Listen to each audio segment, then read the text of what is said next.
Hi, my name is Nick Wignall. I'm a clinical psychologist and the founder of The Friendly Mind, a free weekly newsletter where I share practical, evidence-based advice for emotional health and well-being. In today's video, we're going to be talking about free-floating anxiety. Now, free-floating anxiety is a very common form of anxiety that's characterized by a sort of generalized, low-level, persistent experience of anxiety that doesn't have an obvious cause. So, for instance, you might have periodic spells of big anxiety, right? Maybe even things like panic attacks, where your anxiety goes really up through the roof even. But then what happens is it comes down, but it doesn't come down all the way. And your anxiety settles at this kind of low grade level of anxiety that is not especially intense, but it's there seemingly like all the time. Another version is you might not have the major swings of anxiety, but you just always seem to be in this kind of nervous, on edge, mildly anxious state, the vast majority of the time anyway. And then finally, sometimes people with free-floating anxiety, because they've had it so long, they don't even notice that it's unusual. It's just their default. And it often takes one of two things. Either somebody will mention to them, hey, you seem kind of nervous or tight or tense or on edge. Or they'll have an especially calming, relaxing incident in their life, an unusual one, and they'll get a taste for what it feels like to actually not have anxiety. And then they'll go back to their kind of free-floating anxiety and realize what they're sort of living with on a regular basis. But regardless of what it kind of looks like for you specifically, the key thing to know about free-floating anxiety is that even if there doesn't seem to be a cause, there always is a cause of free-floating anxiety. This makes me think of one of my favorite books is Sherlock Holmes, the Sherlock Holmes stories. And Sherlock Holmes is famous for saying to his buddy and assistant Watson, as ever, Watson, you see, but you do not observe. So this distinction between I look out and I don't see anything out of the ordinary, like I don't notice any causes for my anxiety. But as someone who is trained to look for kind of subtle causes of anxiety, they are there. It's just that most people, understandably, aren't trained to look for those, and so they don't see them, right? Luckily, though, you don't need to be a trained psychologist to see these causes of free-floating anxiety. I'm going to share with you in the rest of this video 4 really common, in my experience working with people who have free-floating anxiety. These were 4 of the most common underlying causes of free-floating anxiety. And just about anyone can learn to see them. And once you actually see them, once you observe these causes, then you can start to take action on them and lower that free-floating anxiety long-term. Number 1, chronic worry. Now, I have to be honest right off the bat, the title of this section, chronic worry, is a little bit misleading because technically, chronic worry doesn't cause free-floating anxiety. However, chronic worrying does. Now, that might seem like kind of a ridiculous or trivial distinction, but actually there's a world of difference between chronic worry, chronic worry, and chronic worrying. And the key is the idea of control. See, our mind throws all sorts of thoughts at us all the time on a regular basis. So for instance, a random memory of your 3rd grade teacher pops into mind, right? You didn't decide to have a memory of your 3rd grade teacher. Your mind just sort of threw it at you. Or as you're browsing online for some clothes, a image in your head and your imagination pops up how good you're going to look in this new jacket that you really like, right? That image just popped into your head. Or maybe you're at work in the middle of a meeting and you're presenting something and a worry about what your boss is thinking about your presentation just pops into your mind. You didn't choose to have that worry. In fact, you probably would have preferred to have your focus stay on your presentation that you were giving, but your mind, for whatever reason, just chose to throw that thought, that worry at you. Now, in none of these situations did you choose to have those thoughts. Your brain just decided for you that you were going to experience them. So it's really important to realize that some thoughts, including some worries, are not under our control at all. Your brain is just going to decide whether you have them or not. And if your brain decides to throw a worry at you, it is inevitable that you're going to have a little bit of anxiety, and there's nothing you can do to prevent that. Nothing. It's not under your control. On the other hand, worrying is absolutely something you can control. So to illustrate this difference between worrying and a worry that pops in mind, let's go back to some of those examples. So the thought pops into your mind of your 3rd grade teacher, but then you start thinking about your kid's 3rd grade teacher, and you start worrying about how they don't seem very good, and I'm worried that, my kid isn't getting as good an education as I am. And what if they don't get into a good college? They're not going to have a good career. Off and off and off and off we go, right? That spiral of worry. So the thought about your third grade teacher, no control, right? Popped in your head. You worrying about how your kid might not have as good an education as you did, that is something you control. It's a mental behavior. That's a form of worrying.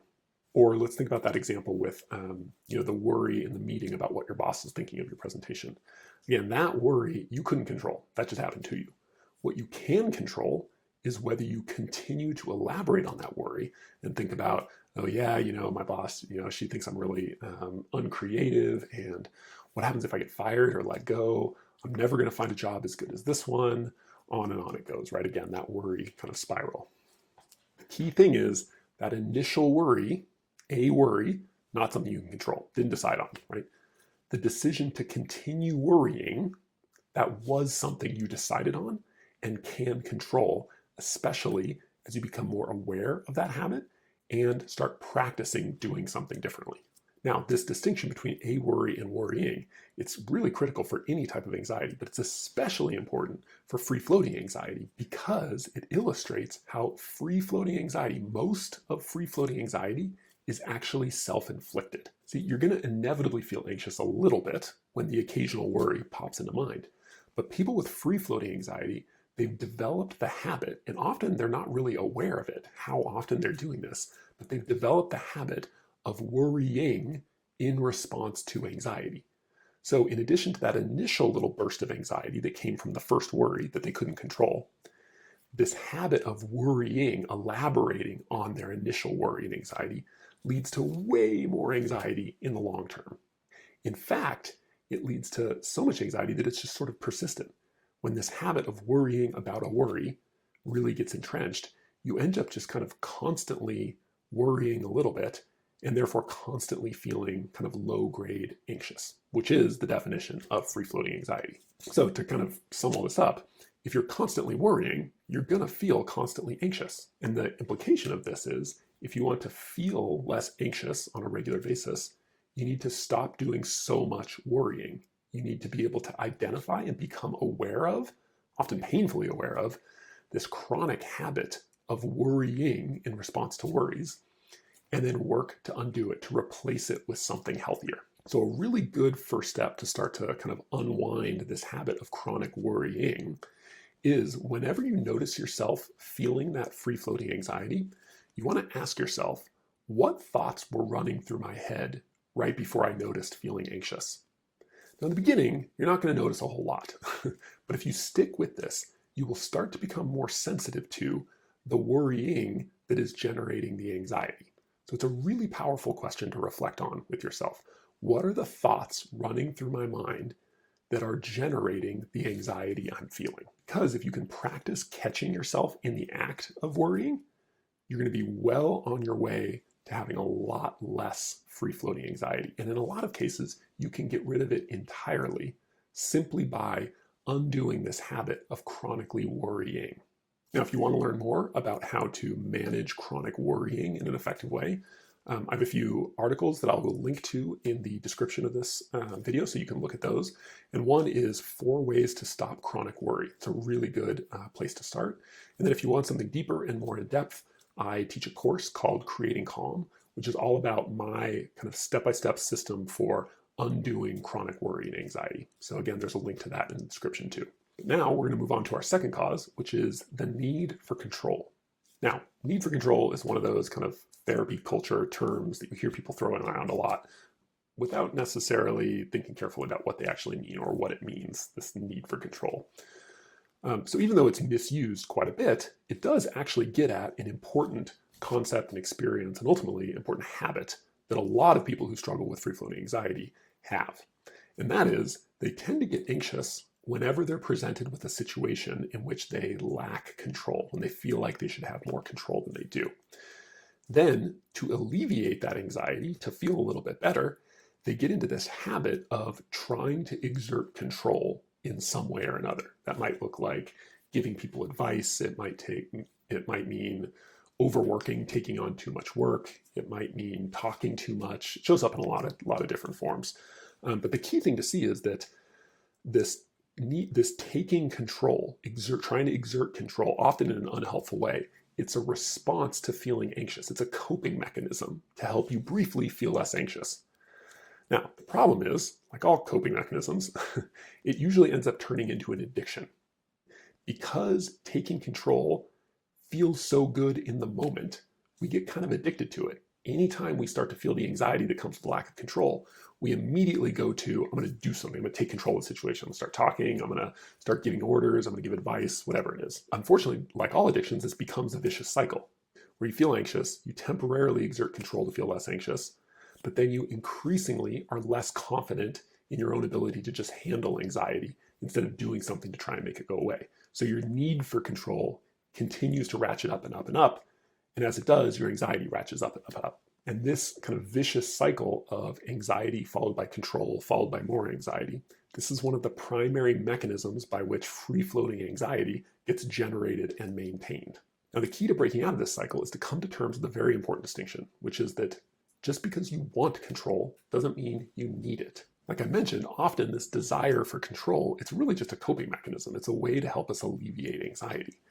But even though in the short term we get that relief of anxiety, it tends to cause long-term suffering. Our anxiety actually gets worse and worse and worse. But if you think about it, life is full of situations where we don't have control despite wanting it. But if you really can't tolerate the anxiety that comes from the inevitable lack of control that all of us experience, nobody can control everything, you're going to get addicted to exerting control as a way to alleviate the anxiety. And this, you're going to run into two really big problems when this happens. As we talked about, your anxiety is just going to get worse. Despite the temporary relief from anxiety that exerting control does, it actually makes you more fragile and less resistant to anxiety in the long run because it deprives you of the opportunity to practice having anxiety and accepting it, not doing anything about it. And when you do that, when you do learn to have anxiety without exerting control or applying some other coping mechanism, you become more confident in your ability to have anxiety, which takes you from a vicious cycle to a virtuous cycle, where the more confident you are with anxiety, the less anxious you tend to get. Okay? The other problem is you will become a control freak. Now, it's a little bit of a crass term, but I think it's important in this situation because a lot of people with free-floating anxiety, they struggle significantly in a lot of their relationships, but don't understand why. And that can be incredibly frustrating. Well, this is a big part of it. If you're constantly exerting control, especially exerting control over other people, those people are going to have a hard time spending a lot of time around you, right? You're going to be hard to work with. You're going to be hard to date. You're going to be hard to just get along with generally. People who are overdo it on control are just generally kind of unpleasant to be around. So a key to straightening out some of those relationships and improving them is realizing that a lot of this need for control, it's based on an unhealthy relationship with your own anxiety. That is, when you feel anxious, instead of being willing to have it, you immediately go to this coping mechanism of exerting control. So the way out of this is to realize and start to act on the belief that even though anxiety feels bad, it is not bad. It's not dangerous. No matter how anxious you feel, nothing bad is actually going to happen to you. Once you really start to believe that anxiety is uncomfortable but not dangerous, you can begin to practice tolerating your anxiety instead of trying to escape from it using a coping mechanism, like exerting control.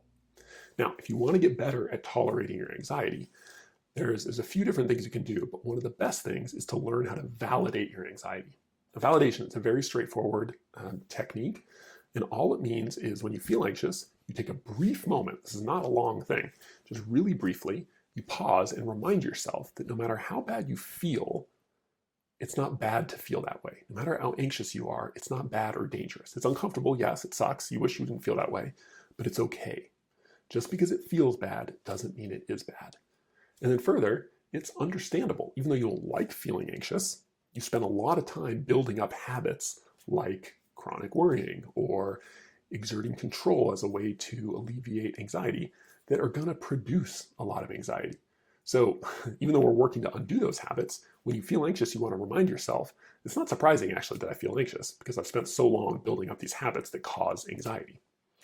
And when you get better at validating your anxiety, not only will it kind of take off the edge of the intensity of that anxiety, you'll find it much easier to be less impulsive and reactive and jump right to controlling, and instead choose something, a healthier behavior that won't reinforce the anxiety and make it worse in the long run. If you want to learn more about this really critical skill of emotional validation, I have a whole guide that I wrote on the topic, and I'll put a link in the description. You can check that out.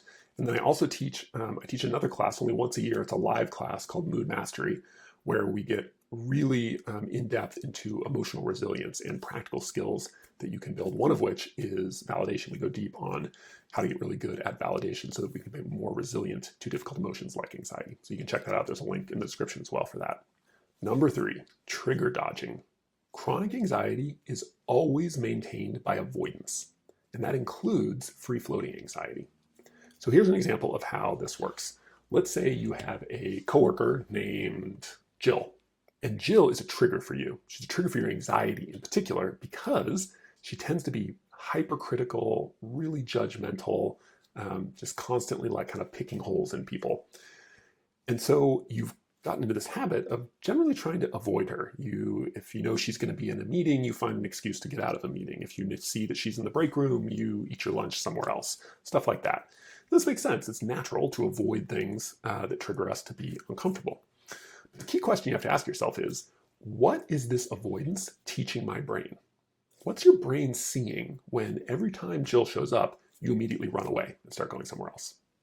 Well, if you do this long enough, your brain is going to start to learn to assume that Jill is dangerous, that she's a threat, that she's bad. And if you keep avoiding Jill, you're going to become increasingly anxious and afraid of her.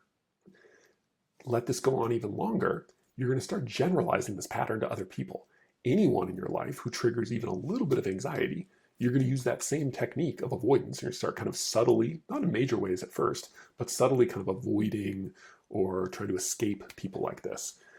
Pretty soon, your brain is kind of terrified of anyone who might potentially even trigger anxiety in you. So now you're getting triggered by all sorts of situations. You're getting triggered by your mother-in-law, you're getting triggered by your kid's algebra teacher in school, all over the place.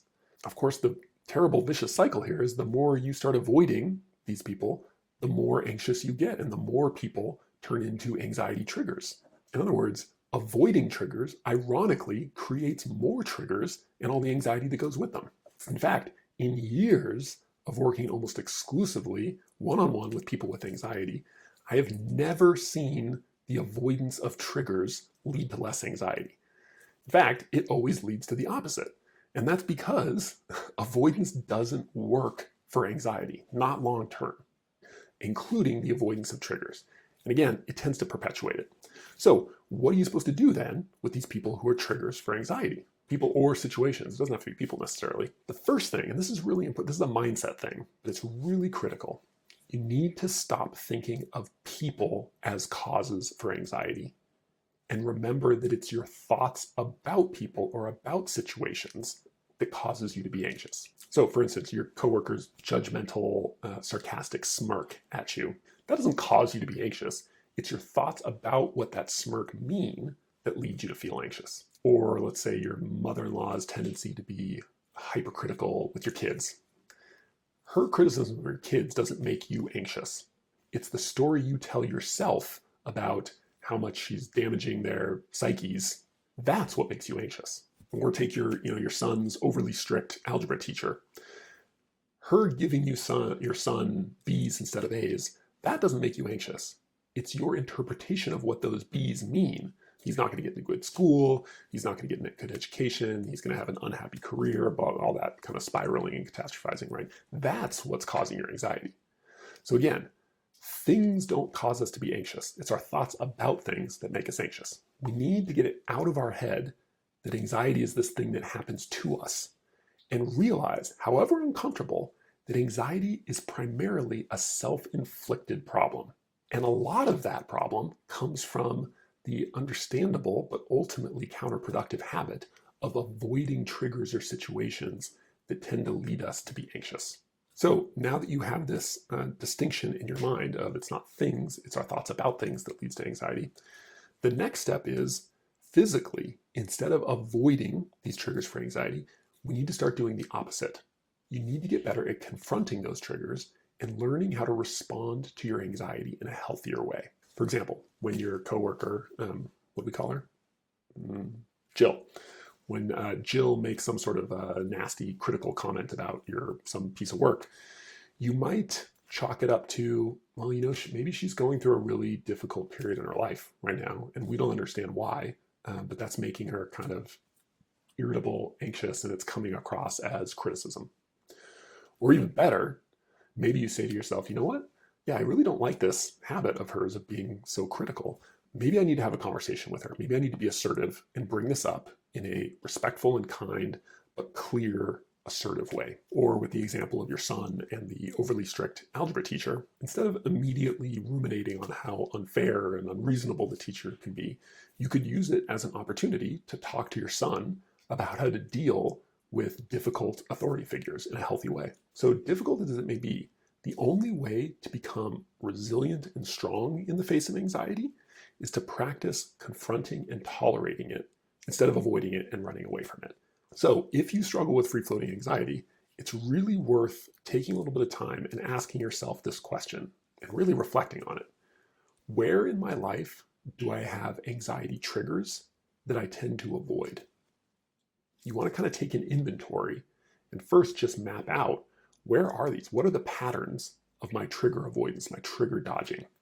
Because it's only once you're aware of where those are, it's only then you can start to reframe those away from anxiety triggers, these things that make me anxious, and toward they are opportunities for me to practice building a healthier relationship with my anxiety.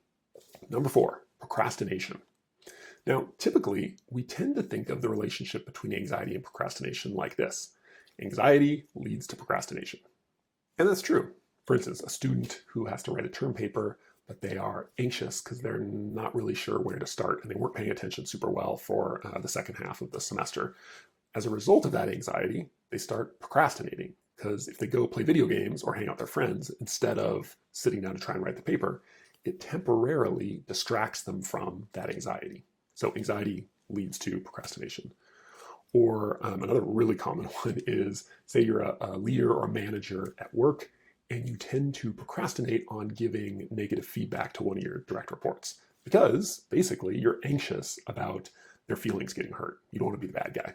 So you procrastinate on it, put it off and put it off and put it off. Or maybe you are trying to plan a vacation for your family over the holidays, but there was recently a terrorist attack in some country and you're feeling very anxious about flying on planes with your kids. And so you are procrastinating on booking the plane flights. So these are all perfectly normal examples of how anxiety can lead to procrastination. But if you struggle with free-floating anxiety, what's key to see is it goes the other way. Your procrastination can cause you to be more anxious. If you do struggle with free-floating anxiety, there's a very good chance you actually procrastinate a lot. Now, you might not procrastinate on big things, super important things like paying your taxes or getting important work projects done. Let's say you're fine on those. You probably procrastinate though on little things, on lots and lots of little things. So for instance, let's say an old friend texts you and you were having a busy day and so you didn't respond, but now it's a day later and now you're feeling bad about not texting them back. And so you put it off. You put it off, you put it off. But each day you put it off, you feel more and more anxious and guilty about the fact that you put it off, right? So there's procrastination leading to anxiety. Or a classic example, you're driving in your car and the check engine light goes off. You think, oh God, no, I got to take my car to the shop. I'll do it tomorrow. Tomorrow comes and goes. I'll do it the next day. I'll do it the next day. Pretty soon it's a week later. Right? Every time you get in your car, you see that check engine, that orange check engine light goes off, and it makes you feel a little bit anxious, right? It triggers some anxiety. Now, keep in mind, all these instances of procrastination, they don't necessarily have deep, important psychological roots. We're all just pretty busy and things accumulate. We can't get to everything. We kind of end up procrastinating on things. There's nothing pathological about that. It's very normal, at least for a lot of us these days. But even though any one of these little instances of procrastination isn't even a really big deal. Their accumulated effect can actually be pretty significant, especially when it comes to free-floating anxiety. Any item, no matter how small, that you're procrastinating on, your brain is keeping track of that. It's a little like to-do item in your brain's to-do list. And when you haven't done it, when a little box isn't checked, your brain, because it doesn't want you to forget about this thing, it's going to throw a little worry at you, like, hey, did you do this thing yet? And that's going to produce a little bit of anxiety. Not a lot, just a tiny bit. Now, again, any one of those and the kind of anxiety it generates, probably not a big deal. However, if you have, let's say, 10 of these kind of little tiny things that you're procrastinating on, and each of them generates a little bit of anxiety, and your brain reminds you of each of them, let's say twice a day. Well, that one little unit of anxiety, that by itself, it's nothing. But that's essentially 20 little hits of anxiety throughout your day. And it's not hard to see how if you have this going on every single day, that's perfectly sufficient to lead to this kind of low-level, free-floating anxiety that a lot of us experience. It's especially true if you combine this, the procrastination-induced anxiety, with one or two of the previous causes that I talked about. More than sufficient to lead to free-floating anxiety, even though there's no obvious cause to that anxiety. So if you struggle with free-floating anxiety, it's really worth asking yourself, even if you don't think of yourself as the kind of person who really struggles with procrastination, how many little situations do I procrastinate on throughout the day? Just keep a little list. Pull out your phone and make a little notes file. And just for a week or two, keep track of little things that you tend to procrastinate on. What you'll probably find is there's a pattern there. And one of the best ways to actually address free-floating anxiety is to address your admittedly minor but still significant habit of procrastinating on little things. And if you want to learn more about procrastination, I have a few articles that I've done on that topic, and you can find those in the description below at the bottom of the video. All you need to know. Okay, let's sum up. If you struggle with free-floating anxiety, the most important thing to realize is that even though there aren't any apparent causes of that anxiety, there are causes if you can learn to see them. 4 of the most common of these causes include chronic worrying, right? Not chronic worry, the need for control, trigger dodging, and procrastination. If you can learn to increase your awareness of these habits that produce free-floating anxiety, you'll be in a much better position to undo them, and as a result, really lower or put a dent in the amount of free-floating anxiety you experience on a regular basis. If you're interested in learning more about my approach to chronic worry and anxiety, like I mentioned earlier, I teach a course on that called Creating Calm, and you can check that out in the link below in the description. Finally, if you're interested in learning more from me about anxiety and other issues in emotional health, I write a free weekly newsletter called The Friendly Mind. It's sent out every Monday morning, and yeah, I would love to have you join our little community. You can join for free below using the link in the description.